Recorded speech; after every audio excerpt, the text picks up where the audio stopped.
ClaretsTV, speaking with Dave Winfield. Dave, first of all, welcome back to Chelmsford City. What are your thoughts about re-signing for the club? No, I'm obviously delighted. I've kept in contact with Robbie, and there was a conversation to be had over the last maybe 4 or 5 weeks. Happy to be back. You joined us in early October 2019 after leaving Ebbsfleet. You made your debut away at Stanley Rovers in the Essex Senior Cup. And how do you reflect on your short time with us? Yeah, I enjoyed it. And the fans were great. A group of lads that we had at the time were very good. Fitted in very well, and I'm glad to be back in familiar surroundings. And can you tell us how you got on since you departed in December of the same year after you joined Bromley in the league above? Yeah, Bromley was good. They're a great setup down there. It was a tough season, I think, for everybody. There's a lot going on off the field, and at times it was a bit of a distraction, and I'm sure you'd probably agree with that. But it's been an up and down year the last 12, 14 months, but I'm glad that we're all back to some sort of normality anyway, and getting back playing the wonderful game, as it were. Evening, guys. And obviously things have changed since you were last here with a new management team in place. Have you spoken much with Robbie about plans for next season and how he sees your role within the team? Yeah, as I say, we've definitely kept in touch. I was very pleased to see him step into the position. I think it's a very natural progression and transition for him. Looking forward to what's to come this year.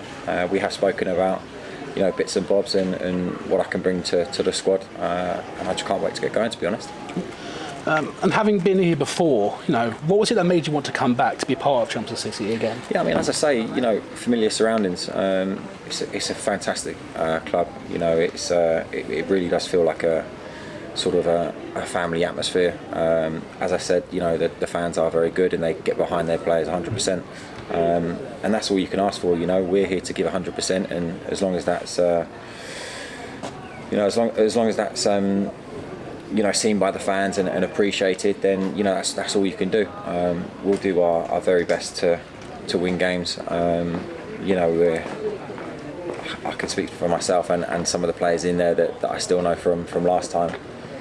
We're not losers, and we're here to do as well as we can. It will take time to knit with the new group, but we've got plenty of time till the end of the season, so not a problem. Good. And it's been a strange, obviously you mentioned it's been a strange time for all of us, fans allowed in stadiums, but obviously we know from the 19th of this month, we can have fans back in stadiums, both home and away. How much did you miss them, and how much of an impact do you think they have on players on the pitch? Yeah, I think they have a huge impact. I think the impact goes, throughout everybody involved in football, whether it's, fans, whether it's the players, whether it's the people behind, the front of house, if you like. But yeah, no, it'll be a huge boost. It's definitely something that will help the players and get them over the line in those tough situations and tough times. So, no, I'm delighted that things have been lifted in the right way, and we can get back to, as I said, some sort of normality. And finally, Dave, we know some players might have their own personal goals going into a new season. Are you the same? Do you have any of your own? Yeah, definitely. We've obviously had conversations about what we want to try and achieve this year. First and foremost, it's about making sure our level of performance is at a particular level, and let's see how far that can take us. Cool. And thank you, Dave. Thank you for your time, and good luck for the new season. Okay, thank you.